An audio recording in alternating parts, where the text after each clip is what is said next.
Assalamualaikum warahmatullahi wabarakatuh. Kami dari kelompok 6 dari Subdas COD ingin mempresentasikan tentang evaluasi sumber daya lahan dan air di Subdas COD. Yang pertama, saya ingin mempresentasikan tentang profil wilayah kajian di DAS COD.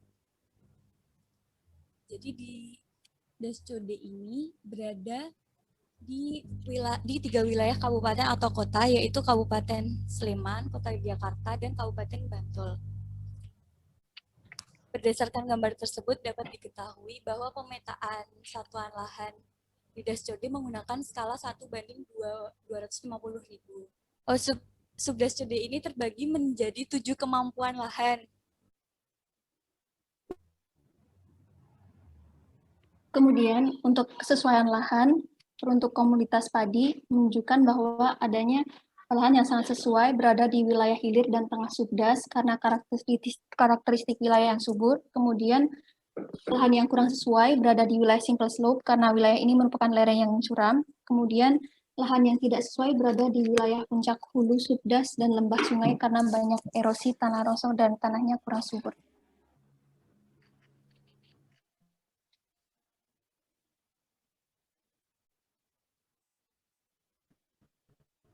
Hilir dan tengah subdas yang merupakan daerah subur, kemudian untuk wilayah yang sangat sesuai berada di wilayah lembah sungai dan hulu subdas yang merupakan wilayah tinggi erosi.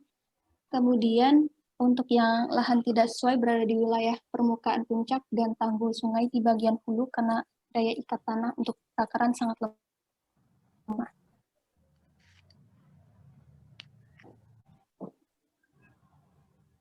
Oke, untuk yang terakhir yaitu komoditas ubi kayu.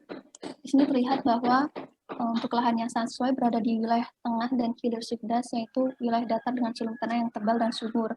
Kemudian lahan yang sesuai berada di wilayah simple slope karena merupakan wilayah dengan karakteristik lahan miring dan drainase yang cenderung cepat. Kemudian untuk lahan yang yang cukup sesuai berada di wilayah lembah sungai yang banyak tergenang oleh air yang membuat tanaman busuk. Dan yang terakhir, lahan yang tidak sesuai berada di wilayah puncak subdas karena di wilayah ini terdiri dari material batuan keras dan besar serta sangat sedikit tanah yang ada.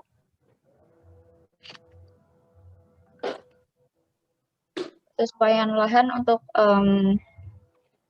non-pertanian, kami menggunakan lahan observasi flora sebagai dasar analisis. Hasil dari analisis kesesuaian lahan non-pertanian untuk observasi flora dihasilkan bahwa terdapat wilayah yang sangat sesuai untuk lahan observasi flora pada daerah simple slope. Untuk ketimpangan penggunaan lahan ditemukan pada lahan wilayah tengah subdas, yakni karena terdapat lahan-lahan area perkotaan. Untuk arahan penggunaan lahan diperoleh hasil bahwa area semakin pada area hilir dapat dimanfaatkan sebagai untuk pertanian, kan semakin ke atas penggunaan lahan yang diarahkan adalah area konservasi. Selanjutnya adalah ketersediaan air meteorologis. Data yang digunakan adalah data curah hujan tahun 2019, 4 stasiun hujan yang berada di DAS COD, yaitu Gandok, Gemawang, Kemput, dan Perumpun. Analisis hujan wilayah metode Polygon Thyssen, interpolasi IDW, kriging, dan spline. Berikut merupakan data hujan wilayah metode Polygon Thyssen. Hujan terbanyak tahun 2019 berada di stasiun Gandok, yaitu 2052,9 mm per tahun.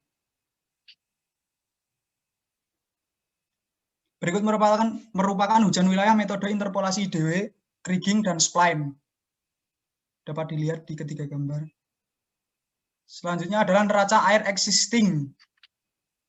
Dapat dilihat di gambar ya.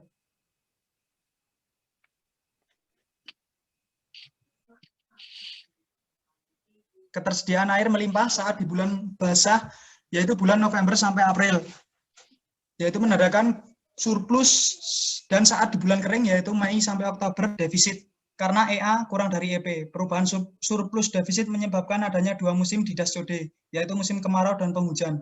Nilai surplus digunakan sebagai estimasi besar limpasan permukaan atau run-off.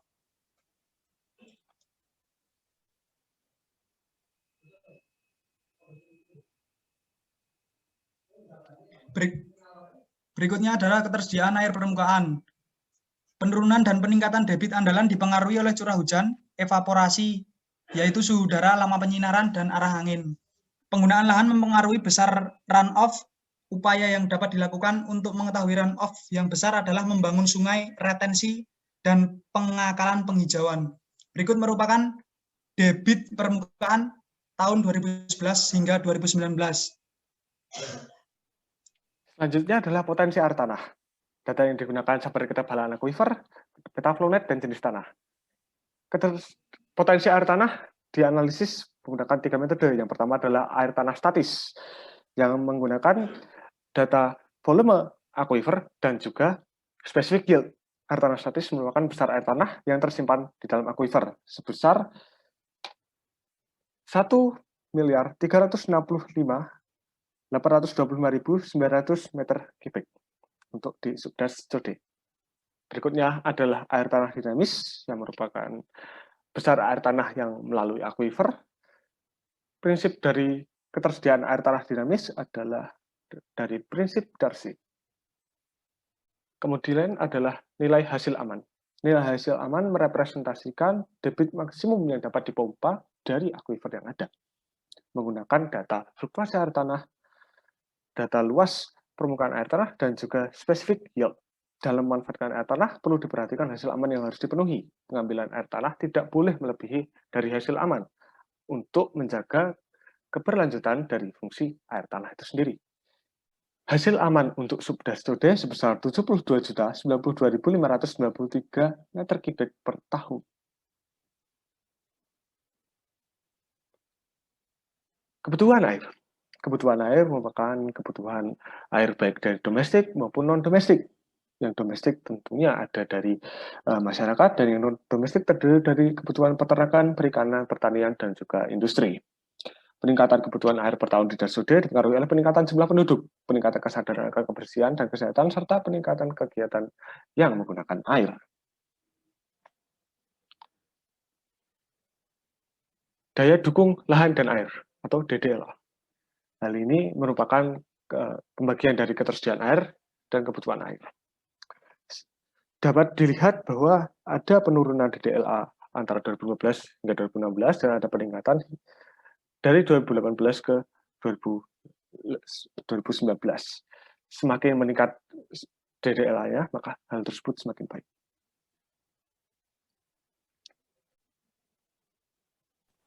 Selanjutnya yaitu kualitas air permukaan. Kami juga menggunakan metode storage, yang mana kami menggunakan data kualitas air di 3 titik DAS-COD.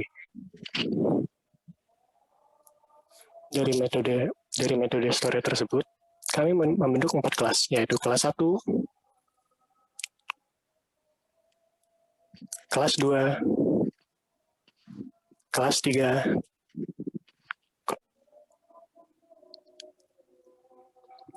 dan juga kelas 4, yang mana semakin menurun kelasnya, maka air akan dapat digunakan berdasarkan penggunaannya, karena baku mutu akan terus menurun.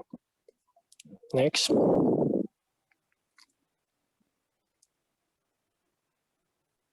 Selanjutnya ada kerentanan pencemaran air tanah dengan data drastik, yaitu kedalaman air tanah, curah hujan, media akuifer, tekstur tanah, kemiringan lereng, material tak jenuh, dan konduktivitas hidrolik. Kemudian dapat digunakan dengan metode drastik yang akan diskor dan dibawa untuk menentukan indeks kerentanan air tanah. Indeks tersebut kemudian dibagi menjadi 2, yaitu kerentanan air tanah statis dan kerentanan air tanah dinamis. Hasilnya dapat dilihat pada kedua peta yang bisa dilihat di sini. Terlihat bahwa suatu daerah dengan kerentanan rendah pada metode kerentanan statis akan menjadi daerah dengan kerentanan yang bisa menjadi tinggi pada metode dinamis karena telah terpengaruhi oleh penggunaan lahannya. Selanjutnya ada rekomendasi pengelolaan sumber daya air. faktor-faktor yang perlu diperhatikan dalam melakukan pengelolaan sumber daya air, yaitu karakteristik fungsi sumber air, daya dukung sumber air, kekhasan dan aspirasi daerah dan masyarakat dalam pemanfaatan air, kemampuan pendanaan, perubahan iklim, konservasi sumber daya alam hayati dan ekosistemnya, pengembangan teknologi, dan penyebaran penduduk, serta proyeksi pertumbuhannya.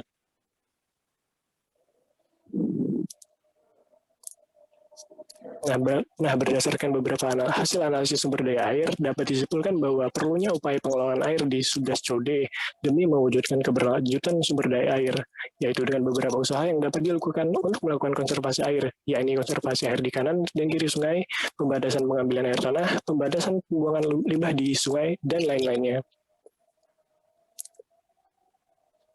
Terima kasih telah memerhatikan presentasi kelompok kami. Atas segala kesalahannya kami mohon maaf. Wassalamualaikum warahmatullahi wabarakatuh.